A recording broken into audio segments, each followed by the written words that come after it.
Hello, my dear students, how are you? I hope all of you are fine.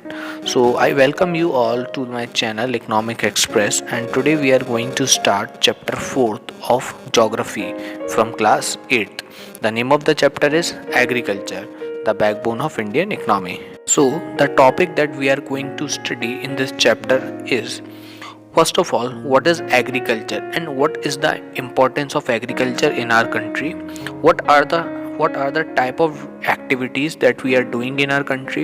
What are the types of farming activities? What are the major crops, developments of agriculture and farm activities in India and USA? A comparative study. So these are the topics that we are going to study in this video. बच्चों शुरुआत करते हैं हम इस chapter की agriculture शब्द से। तो जो एग्रीकल्चर वर्ड है ये दो शब्दों से मिलकर बना है, अगर आपने कभी नोट किया हो। पहला शब्द होता है एग्री और दूसरा शब्द होता है कल्चर। ये जो शब्द हैं ये लैटिन भाषा के लिए गए शब्द हैं। एगर मीन्स इसका होता है आपका लैंड और कल्चर का मतलब होता है कल्टीवेशन। तो इसका मीनिंग हुआ कि लैंड पे किया गया प्रोडक्शन, यानी कि लैंड पे किया गया कल्टीवेशन। तो हम जब भी ज़मीन पर कोई भी कल्टीवेशन करते हैं, ठीक है ना, प्रोडक्शन करते हैं, तो उसको हम क्या कहते हैं बच्चों? एग्रीकल्चर कहते हैं। तो एग्रीकल्चर एक इकोनॉमिक एक्टिविटी है ना, जिसका मतलब है कल्टीवेशन करना क्रॉप्स का, है ना, रेयरिंग करना एनिमल्स की, यानी कि जानवरों को पालना, फॉरेस्ट्री करना, फिशिंग करना, है ना। ये सारी चीज़ें किसके अंदर आती हैं आपकी? ये आती हैं सब इकोनॉमिक एक्टिविटीज़ के अंदर। अब सबसे पहली बात आप ये सोचेंगे कि सर इकोनॉमिक एक्टिविटी है क्या? देखिए, तो कोई भी ऐसी एक्टिविटी जो प्रॉफिट कमाने के लिए या अपनी जीविका कमाने के लिए की जा रही है, वो सभी एक्टिविटी आपकी कौन सी है? Economic activity. Means economic activities are those activities which are done to earn something, है ना, कुछ कमाने के लिए या फिर अपना परिवार की जीविका कमाने के लिए की जाने वाली सभी एक्टिविटी कौन सी एक्टिविटी कहलाती हैं? आपकी इकोनॉमिक एक्टिविटी, ठीक है ना। तो जैसे कि पहले व्यक्ति कोई भी ऑक्यूपेशन करता था, तो ऑक्यूपेशन करने से पहले उसने ये सीखा कि कैसे फूड को गैदर किया जाए, ठीक। फिर उसने सीखा कि हंटिंग कैसे की जाए और उसके बाद उसने सीखा कि एग्रीकल्चर कैसे किया जाए। तो ये सारे ऑक्यूपेशनल एक्टिविटीज़ हैं जो व्यक्ति काफ़ी सालों से करता चला आ रहा है अपने परिवार की जीविका जुटाने के लिए। तो ये सब इकोनॉमिक एक्टिविटीज़ के अंदर आते हैं। तो व्यक्ति अलग अलग प्रकार की एक्टिविटीज़, यानी कि अलग अलग प्रकार के ऑक्यूपेशन अपना रहा है दुनिया के अलग अलग जगहों पर, ठीक।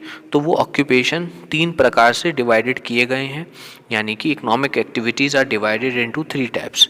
First one primary activity, second one secondary activity and third one tertiary activity.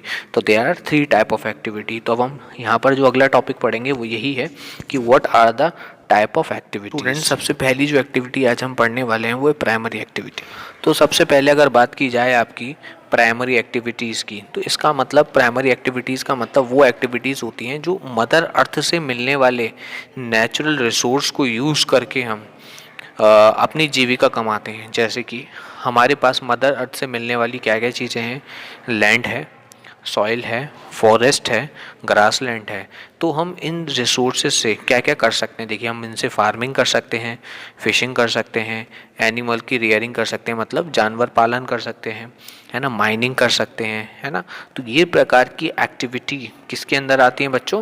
Primary activity के अंदर आती हैं। हम बात करते हैं किसके बारे में? सेकेंडरी एक्टिविटी के बारे में। तो सेकेंडरी एक्टिविटी कौन सी होती है? देखिए, सेकेंडरी एक्टिविटी का मतलब होता है हमारा प्रोडक्शन करना। तो इसका मतलब सेकेंडरी एक्टिविटी क्या हुई? जो प्राइमरी गुड्स जो थे हमें उसको किस में कन्वर्ट करना है? फिनिश गुड में कन्वर्ट करना है। तो ये हमारी क्या हुई? हमारी सेकेंडरी एक्टिविटी हुई। यानी कि जैसे कि आयरन हमने एक्सट्रैक्ट किया आयरन माइनिंग के थ्रू, तो एक्सट्रैक्ट करना माइनिंग के थ्रू आयरन, ये प्राइमरी एक्टिविटी है। फिर उस आयरन से टूल्स बनाना, मशीन्स बनाना, ठीक है, वो क्या है? आपकी सेकेंडरी एक्टिविटी।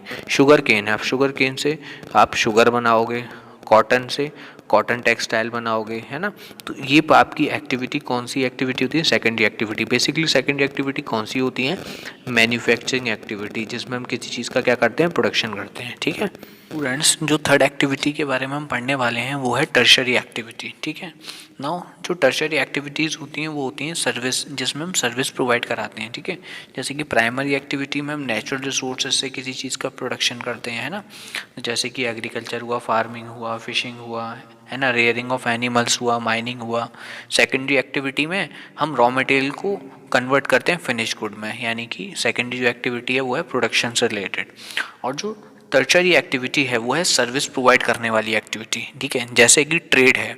अब ट्रेड को आवश्यकता है ट्रांसपोर्टेशन की, ठीक है, एडमिनिस्ट्रेशन सर्विसेज की, बैंकिंग की, इंश्योरेंस की। अब आप खुद सोचिए कि किसी भी प्रकार का जो बिजनेस है वो वर्क कर पाएगा अगर ट्रांसपोर्टेशन ना हो, अगर कम्युनिकेशन ना हो या बैंकिंग ना हो, है ना, तो नहीं कर सकता। तो इस प्रकार की जो एक्टिविटीज़ हैं वो किस में आती हैं? टर्शरी एक्टिविटीज़ में।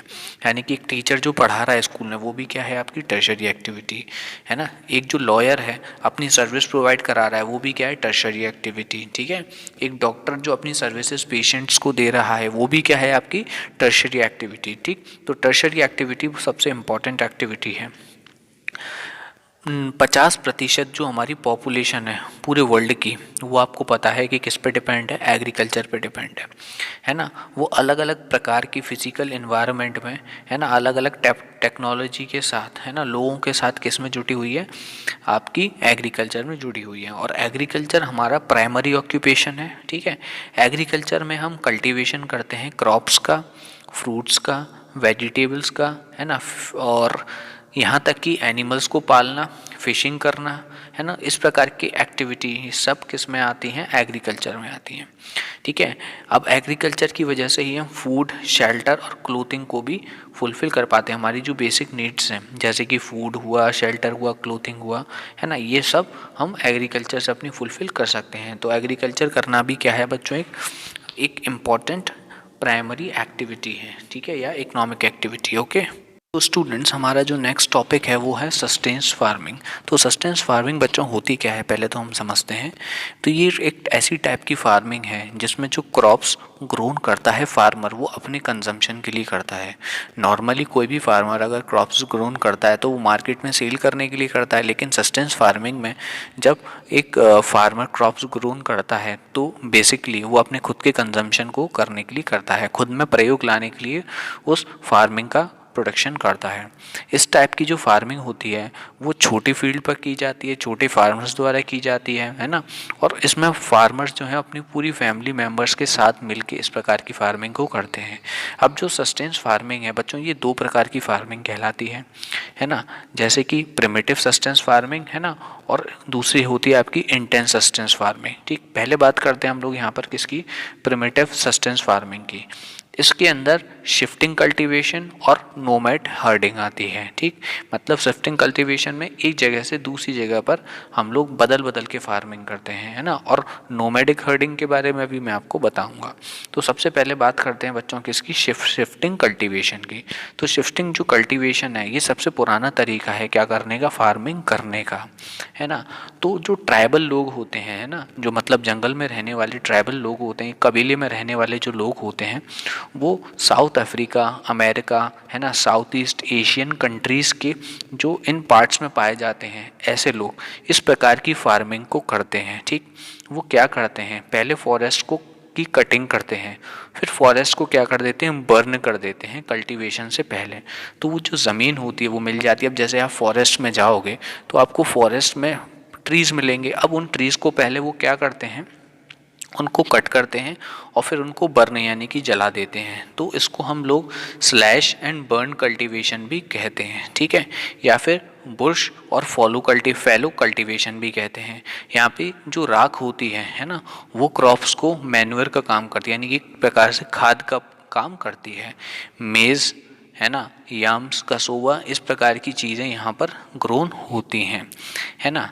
तो अब हम दूसरे प्रकार की जो फार्मिंग है उसको हम कहते हैं शिफ्टिंग कल्टीवेशन। उसमें क्या है कि after 1 or 2 year once the soil lose its fertility, है ना, shift to another piece of land.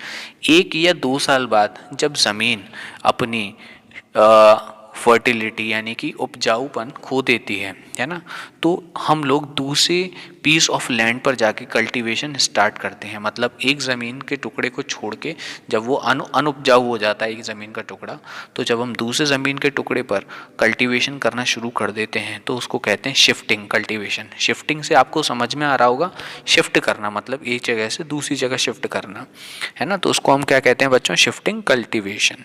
India में शिफ्टिंग कल्टीवेशन को झूमिंग के नाम से भी जाना जाता है ना।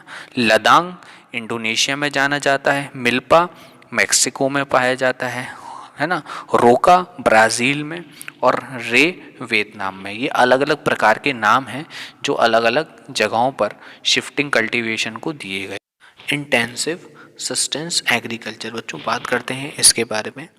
इसका मतलब होता है maximum use of minimum land, यानी कि एक ज़मीन के टुकड़े का ज़्यादा से ज़्यादा प्रयोग करना इंटेंसिव सस्टेंस एग्रीकल्चर कहलाता है। ठीक है, इसमें क्या होता है, इस प्रकार के फार्मिंग में क्या होता है, different type of farming crops are grown, है ना, on a small field of land with the help of simple tools and human labour. देखिए यानी कि शारीरिक परिश्रम, है ना, और एग्रीकल्चर करने के लिए सिंपल टूल्स की मदद से एक छोटे ज़मीन के टुकड़े पर क्या की जाती है, क्रॉप को ग्रो किया जाता है। उसी को हम क्या कहते हैं, इंटेंसिव सस्टेंसिव फार्मिंग कहते हैं बच्चों। जो क्रॉप होती है वो ग्रोन होती है ना, एक से ज़्यादा बार एक ही ज़मीन पर, ठीक है, to meet the need of the population, ताकि जो भी आबादी है उसकी ज़रूरतें पूरी हो सकें। इसीलिए, है ना, एक से ज़्यादा बार क्रॉप ग्रोन करते हैं एक ही पीस ऑफ लैंड पर, है ना। इस टाइप की जो फार्मिंग है ना, हमें वहाँ देखने को मिलती है जहाँ पर जिन कंट्रीज़ की जो आबादी है वो बहुत घनी होती है, मतलब ज़्यादा होती है, ठीक है, और जिसमें मानसून भी ज़्यादा देखने को मिलता है जिन कंट्रीज़ में हमें, जैसे कि इंडिया की अब पॉपुलेशन भी ज़्यादा है और इंडिया को मानसून क्लाइमेट भी कहा जाता है, मानसून सीजन, है ना। तो इसीलिए इंडिया में इस प्रकार की फार्मिंग हमें ज़्यादा देखने को मिलती है। और ना सिर्फ इंडिया बल्कि चाइना, बांग्लादेश, जापान, है ना, और काफ़ी सारी कंट्रीज ऐसी हैं जहाँ पर रिवर हैं, वैलीज़ हैं, है ना, और क्लाइमेट है ना, फेवरेबल सॉइल है ना, चीप लेबर है। इस प्रकार की चीज़ें हैं जो फेवरेबल होती हैं बच्चों इंटेंसिव फार्मिंग के लिए। मोस्टली फूड क्रॉप्स जैसे कि राइस हुआ, मेज़ है, पल्सेस हैं, ऑयल सीड हैं, ये सारी चीज़ें ग्रो होती हैं इंटेंसिव सस्टेंस एग्रीकल्चर में, ठीक है। तो इंटेंसिव एग्रीकल्चर जो है वो उन जगहों पर होता है जिन जगहों की आबादी बहुत घनी होती है और जहाँ पर कुछ रिसोर्सेज हमें बहुत ईजीली मिल जाते हैं, जैसे कि फर्टाइल लैंड यानी कि उपजाऊ ज़मीन, ठीक, सस्ती लेबर, और जहाँ का क्लाइमेट भी कैसा हो, बहुत फेवरेबल हो, यहाँ पर बारिश भी आती रहती हो। तो उस जगहों पर हम लोग क्या करते हैं बच्चों, इंटेंसिव सस्टेंस एग्रीकल्चर करते हैं। तो इंडिया के बहुत सारे जगहों पर इंटेंसिव सस्टेंस एग्रीकल्चर हमें देखने को मिलता है। बच्चों अगला टॉपिक जो हम पढ़ने वाले हैं वो है आपका कमर्शियल फार्मिंग। अब देखते हैं कमर्शियल फार्मिंग क्या है। और बच्चों इसमें काफ़ी सारे टॉपिक अभी बच्चे हैं पढ़ने के लिए, जैसे कि कॉटन के बारे में भी हम पढ़ेंगे, राइस कहाँ ग्रो होता है राइस के बारे में पढ़ेंगे, वीट कहाँ ग्रो तो होता है, टी, कॉफ़ी, जूट। तो इस प्रकार की हम यहाँ पर पढ़ने वाले हैं काफ़ी चीज़ें, और ये देखेंगे कि वर्ल्ड मैप में कहाँ कहाँ पर टी और कॉफ़ी का प्रोडक्शन ज़्यादा होता है। तो काफ़ी सारी चीज़ें अभी पढ़ने के लिए बाकी हैं, है ना। टाइप ऑफ कमर्शियल फार्मिंग हमें पढ़ना बाकी है ना, और नोमैडिक हर्डिंग भी पढ़ना बाकी है। तो इस और मेजर क्रॉप्स भी पढ़ना बाकी। तो इन सारी चीज़ों को बच्चों पढ़ने के लिए आप लोग बने रहिए वीडियो में अंत तक, ठीक है। तो अब मैं जो टॉपिक आपको स्टार्ट कराने वाला हूँ उस टॉपिक का नाम है बच्चों कमर्शियल फार्मिंग। अब कमर्शियल फार्मिंग होती क्या है ये समझते हैं हम लोग। देखिए, धन अर्जित करने के लिए यानी कि पैसा कमाने के लिए, ठीक, जिस प्रकार की कृषि की जाती है उसको हम कहते हैं व्यावसायिक कृषि। व्यावसायिक कृषि, कृषि का मतलब होता है फार्मिंग यानी कि कमर्शियल फार्मिंग, ठीक है ना। तो इस प्रकार की फार्मिंग कौन सी होती है, जब क्रॉप्स को ग्रो किया जाता है सेल करने के लिए यानी कि बेचने के लिए, है ना। ये लार्ज फील्ड पर जो फार्मर्स होते हैं वो मशीन से कमर्शियल फार्मिंग को करते हैं, ठीक। अब जो कमर्शियल फार्मिंग है बच्चों वो 3 पार्ट्स में डिवाइड है। पहला पार्ट है कमर्शियल फार्मिंग का आप लोगों का कमर्शियल ग्रेन फार्मिंग, दूसरा पार्ट है आपका मिक्स्ड फार्मिंग, और थर्ड पार्ट है आपका प्लांटेशन फार्मिंग। तो बच्चों सबसे पहले पार्ट के बारे में आज हम बात करेंगे सबसे पहला पार्ट क्या है इसका, कमर्शियल फार्मिंग। तो कमर्शियल फार्मिंग क्या है, कमर्शियल ग्रेन फार्मिंग क्या है, crops are grown for commercial purpose, है ना। जो क्रॉप्स किसके लिए होती हैं, व्यवसायिक यानी कि बेचने के लिए ग्रो की जाती हैं, वो क्या होती हैं आपकी कमर्शियल ग्रेन फार्मिंग, है ना। तो जो ज़्यादातर इंपॉर्टेंट क्रॉप्स होती हैं जैसे कि वीट हुआ, मेज़ हुआ, इस प्रकार की जो क्रॉप्स हैं, है ना, जो नॉर्थ अमेरिका, है ना, यूरोप, एशिया, इस प्रकार की जगहों पर जहाँ पे इनके लिए मौसम भी फेवरेबल होता है, क्लाइमेट भी फेवरेबल होता है ना, तो इस जगह पर ये ग्रोन की जाती है ना। तो फार्म्स आर वेरी लार्ज, जहाँ पर जो फार्म्स होते हैं वो बहुत बड़े बड़े होते हैं, है ना, हाँ, हंड्रेड्स ऑफ हेक्टेयर्स में फैले हुए होते हैं, है ना। वर्क जो है वो मशीनों से होता है ना। जो विंटर है, due to severe winter only one crop is grown, है ना, और विंटर इतना ज़्यादा होता है कि एक ही प्रकार की क्रॉप वहाँ पर ग्रो हो पाती है। तो यानी कि इस प्रकार का जो एरिया होता है उस एरिया में कमर्शियल ग्रेन फार्मिंग की जाती है, ठीक है। तो यहाँ पर आपको बच्चों कमर्शियल ग्रेन फार्मिंग या पिछले किसी भी टॉपिक से रिलेटेड कोई भी समस्या आए तो आप कमेंट करके मुझे बता सकते हैं, और कोई भी आपकी रिक्वेस्ट हो तो भी आप मुझे इसमें पूछ सकते हैं। इसके क्वेश्चन आंसर अगर आपके चैप्टर के चाहिए तो आप मुझे कमेंट करके यहाँ पर बता सकते हैं। तो बात करते हैं बच्चों अगली टाइप की फार्मिंग के बारे में। अगली फार्मिंग है यहाँ पर मिक्स्ड फार्मिंग।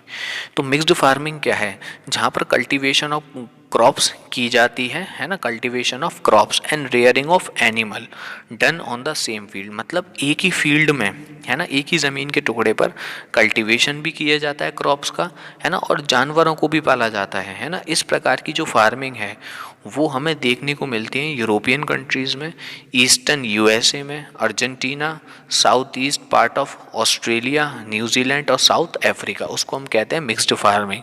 एक ही ज़मीन के टुकड़े पर जब हम दो काम करते हैं, कौन कौन से काम, कल्टीवेशन ऑफ क्रॉप्स भी करते हैं और रेयरिंग ऑफ एनिमल मतलब पशुपालन यानी कि जानवरों को भी पालते हैं, तो बच्चों उसको क्या कहते हैं, mixed farming. Okay students, next type की जो फार्मिंग है उसको हम कहते हैं प्लांटेशन फार्मिंग। सो जो प्लांटेशन फार्मिंग है ये कमर्शियल टाइप की फार्मिंग है, ठीक है। इसमें क्या होता है कि लार्ज स्केल फार्मिंग की जाती है सिंगल क्रॉप की, ठीक, सिंगल क्रॉप की एक लार्ज स्केल फार्मिंग की जाती है, मतलब एक ही प्रकार की फार्मिंग मैं करूँगा यहाँ पर, है ना, बहुत बड़े स्तर पर करूँगा, है ना। और उस प्रकार की फार्मिंग को मैं कहाँ पर भेज दूँगा, फैक्ट्री में भेजूँगा, क्या, किसके लिए, रिजेंबल प्रोडक्शन, ठीक। अब जैसे कि मान के चलिए अंकल चिप्स है। अब अंकल चिप्स किससे बनता है आपको पता है, आपको बनता है, वो बनता है पोटैटो से। अब पोटैटो उसमें यानी कि आलू बहुत ज़्यादा मात्रा में चाहिए, तो अगर मैं अंकल चिप्स के लिए फार्मिंग कर रहा हूँ बहुत बड़े स्तर पर, तो मैं जो पोटैटो यानी कि जो आलू है वो किसको बेचूंगा, सिर्फ अंकल चिप्स की फैक्ट्री को बेचूंगा, है ना, तो जिससे वो अंकल चिप्स का प्रोडक्शन, या लेस की फैक्ट्री को बेचूंगा, लेस का प्रोडक्शन करेगा वो। तो इसी प्रकार से इसको हम क्या कहते हैं, प्लांटेशन फार्मिंग, है ना। इसमें कैपिटल इंटेंसिव मेथड और लेबर इंटेंसिव मेथड दोनों प्रकार की फार्मिंग की जाती है। यानी कि कैपिटल इंटेंसिव का मतलब ये है कि बड़ी बड़ी मशीनों का प्रयोग करके जब हम फार्मिंग करते हैं तो वो कैपिटल इंटेंसिव होती है। लेबर इंटेंसिव फार्मिंग जहाँ पर मैं अच्छी मशीनों का प्रयोग ना करते हुए ज़्यादा से ज़्यादा, है ना, पर्सन का यानी कि आदमी का यूज़ करता हूँ, यानी कि व्यक्ति अपने बल से, पराक्रम से, अपने, है ना, हार्ड वर्क से जो फार्मिंग करता है ना, तो उसको लेबर इंटेंसिव। तो यहाँ पर मशीन से भी फार्मिंग हो सकती है और आदमी के द्वारा भी फार्मिंग हो सकती है। इसमें जो फार्म्स का जो प्रोडक्शन होता है ना, वो फैक्ट्री तक पहुँचता है ना, जो प्लांटेशन के पास में ही होती है। तो इस प्रकार से जो प्लांटेशन है, उस प्लांटेशन के बाद जो फार्मिंग होती है उसमें ट्रांसपोर्ट का सबसे इम्पोर्टेंट रोल प्ले होता है ना। देखिए जैसे कि हमने फार्मिंग की, है ना, पोटैटोज को ग्रो किया, अब वो फैक्ट्री तक कैसे पहुंचेंगे, वो फैक्ट्री तक पहुंचेंगे किसकी मदद से, ट्रांसपोर्टेशन की मदद से, है ना। कुछ प्लांटेशंस के मैं नाम बताना चाहूँगा, जैसे आपको बनाना है, टी है, कॉफ़ी है, रबर है, ये बहुत इम्पॉर्टेंट। अब देखिए इस प्रकार की चीज़ों को हम चाहें तो अपने निजी प्रयोग में भी ले सकते हैं, ठीक है, सेल्फ कंजम्पशन के लिए, लेकिन ये ज़्यादातर दूसरी चीज़ों का उत्पाद यानी कि प्रोडक्शन करने में काम आते हैं, ठीक है। अब जैसे कि कॉफ़ी का जो प्लांट है उससे हम कॉफ़ी तो एक्सट्रैक्ट करते हैं लेकिन उसको डायरेक्ट कंज्यूम नहीं करते। वो कॉफ़ी का जो प्लांट है, जो फ्रूट है, वो जाता है फैक्ट्री में और मैन्युफैक्चरिंग होती है उससे कॉफ़ी, और तब हम उसको घर पे जाके अपने यूज़ कर सकते हैं, ठीक है।